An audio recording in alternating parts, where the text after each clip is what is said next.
sacerdotes para celebrar las bodas de plata, pero son dos grandes jornadas en donde se vive la fraternidad sacerdotal y también pues, la comunión con el obispo, que son dos grandes factores, dos grandes coordenadas que todo sacerdote tiene que intentar vivir con delicadeza. ¿Son muchos los sacerdotes que han celebrado estas bodas de oro en el sentido de que llevan 50 años desde que se ordenaron? Pues creo que han sido... Creo que fueron 8 o 10. 9 más 2 que están ya en el cielo, 11 en total. 11 en total. Sí, Alfonso, no te decía antes, te puntualizaba porque nosotros somos los próximos, Jesús y yo, que somos del mismo curso, que vamos a celebrar... ¿Que sabes el porqué del...? Sí, hombre, claro, sí. Que vamos a celebrar los 25 años, al año que viene celebramos ya las bodas de plata, porque esta celebración no solo es de bodas de oro, sino de bodas de oro y de plata. Este año lo que sucedió fue que, debido a los planes de estudios nuevos, aumentaron un curso más. Antes era quinto de bachillerato, sexto de bachillerato y COU, y con nosotros hubo primero de BU, segundo de BU, tercero de BU y COU. Entonces, por eso hubo ahí un año barbecho, podríamos decir, y por eso este año no había sacerdotes de 25 años, pero al año que viene seremos 7. Sí, sí, todos los años, yo creo que es el único año... Sí, por este motivo. Hasta ahora todos los años. A partir de ahora, bueno, habrá algunos fallos más, si no le ponemos remedio, que es también lo que intenta el año sacerdotal, ¿no, Raúl?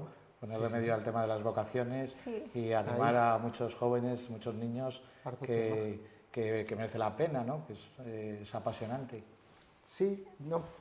Es verdad que aunque es un año para volver también a renovar eso de las vocaciones y suscitar la llamada de Dios en los demás, pero es difícil porque precisamente yo comenzaba diciendo que el sacerdote se dé cuenta en qué lugar está, o más o menos qué idea la gente puede tener del sacerdote hoy en día, y precisamente pues ya sabemos que la idea del sacerdote no todo el mundo, por desgracia, tiene una buena idea de ello.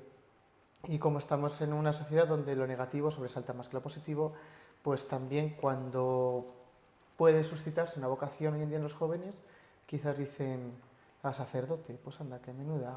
Bueno, pero en medio de tantas dificultades no siempre podemos perder de vista... Sí, eso es verdad, sí. Estamos en las casi vísperas de la celebración de Pentecostés, que el Espíritu no ha perdido poder. El poder de transformar, de cambiar, eso, pues ahí está. Sí. Y bueno, se superarán estas situaciones difíciles y surgirán vocaciones. Sí, ¿no? por supuesto. Surgirán vocaciones. Por supuesto. Tendrá una afloración de vocaciones tardando un poquito más o un poquito menos después de esta sequía. No, digo que es importante resaltar que en el mundo está creciendo el número de vocaciones. Nosotros ahora nos estamos circunscribiendo a nuestro país, a nuestra diócesis, que también en nuestro país está resurgiendo en algunas diócesis. Pero claro, si nos vamos a África, por ejemplo, o nos vamos a Hispanoamérica, está creciendo y mucho. Me parece que era del año 2007 que daban las cifras de sacerdotes y habían aumentado en la Iglesia 5.000 sacerdotes. De hecho, hay flujos migratorios de América Latina, sobre todo de religiosas, hacia España. Sí, y quizá pase que, bueno, igual que ahora vamos españoles y hemos sido misioneros españoles a estos países, que quizá tengan que venir aquí. Pero esperemos que no. Esperemos que no. ¿Este año cuántos se ordenan? Dos. Dios mediante nos ordenaremos 2. El 11 de julio en la Catedral de Sigüenza. El año pasado fue solo una persona, con lo cual no se puede decir que hemos empeorado. Bueno, este año por lo menos no. Este año por lo menos no. Este año va quedando remanente. También la jornada del apostolado seglar va a tener lugar el domingo. Y sobre este tema, es un poco con lo de las vocaciones, es en qué ámbitos de la vida tiene que estar el sacerdote con el seglar para aconsejarle, para guiarle. Esa relación entre sacerdote y seglar, ¿qué pautas tiene que tener el sacerdote para llevar al seglar por el camino cristiano? Bueno, hay que decir, en primer lugar, que los dos elementos esenciales de la Iglesia son la jerarquía y los seglares. Son elementos esenciales. Por lo tanto, tan Iglesia es el seglar como el sacerdote. Y tanta obligación o tanto deber de hacer apostolado tiene el seglar como el sacerdote, cada cual de acuerdo con su propia vocación específica.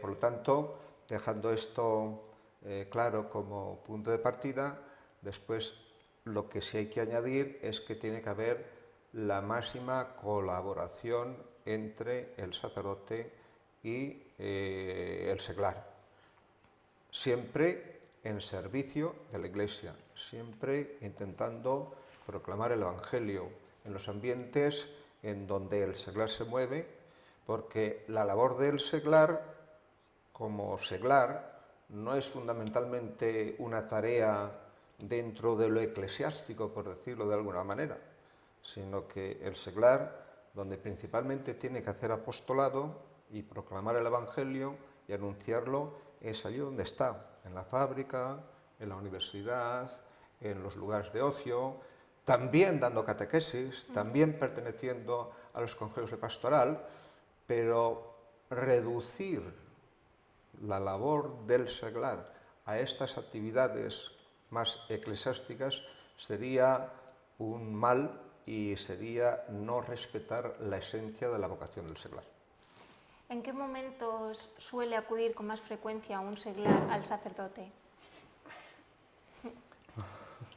Bueno, pues yo creo que... Pues hombre, yo puedo hablar porque por el otro cargo que tengo es en el hospital, pues cuando se ven necesitados porque pues tienen un familiar muy enfermo, que a veces, hablando de lo que decías antes de la labor unida de seglares y sacerdotes, pues muchas veces, y en eso creo que lo pueden dar gracias muchas familias, pues es hasta el mismo personal de la casa el que dice, quiere que llamemos al sacerdote, y a lo mejor en esos momentos esa misma familia te dice, pues estaba tan preocupado por mi familiar que ni me había dado cuenta. Entonces, es una forma de decir, algo que no se me habría ocurrido en ese momento, hay alguien que me lo dice y que lo estaba deseando, aunque en ese momento no lo dijera, pero... Y entonces, pues nos llaman y acudes, que unas veces puede ser atender a alguien que está pues muy enfermo, pero a lo mejor otras veces es a alguien de la familia pues que en ese momento pues tampoco lo estás pasando muy bien, la misma gente personal de la casa. Es decir, que esa colaboración también se da no solamente en el nivel parroquial, sino debe darse, y de hecho se da en ese encuentro de un mundo hospitalario en el cual pues todos somos necesarios, imprescindibles no, pero necesarios somos todos, desde la señora de la limpieza hasta los jefes, todos somos necesarios y todos podemos colaborar también a nivel de Iglesia, ayudándonos unos a otros. Sí, bueno, como muy bien ha dicho Alfonso, cada uno tenemos en la Iglesia nuestra función. Y la función del sacerdote precisamente es la de ser pastor, estar a vuestro servicio para daros fundamentalmente la gracia a través de los sacramentos, a través de la oración, y es cuando más sois acudir, claro, porque